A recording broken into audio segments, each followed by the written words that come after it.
Mahal kong mga kababayan, Assalamualaikum, madayaw ug maayong adlaw kaninyong tanan. Magandang araw sa inyong lahat. Nakikiramay po ako sa mga pamilya ng mga biktima ng pagsabog ng bomba sa loob ng Mindanao State University sa Marawi City nitong araw ng Linggo.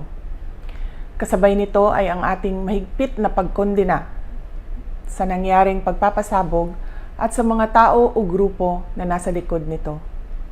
Ang mga nasawi at mga sugatan ay mga sibilyan.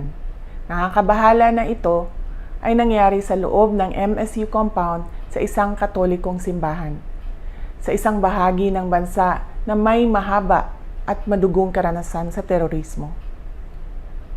Isa itong gawaing mapangahas, ngunit malinaw rin sa atin na isa itong karuwagan. Nananawagan ako sa mga lahat ng Pilipino, lalo na sa mga Mindanawan, na maging mahinahon habang nagsasagawa ng imbestigasyon ang mga otoridad.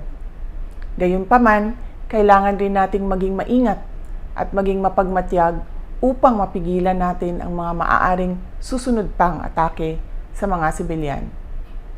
Alalahanin natin ang ating mga tagumpay para itaguyod ang kapayapaan sa Mindanao at sa buong bansa.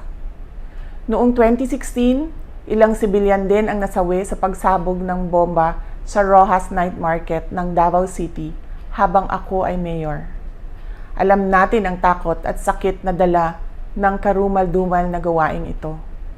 Dapat ay maging matatag tayo sa harap ng mga hamon at patuloy na banta ng terorismo.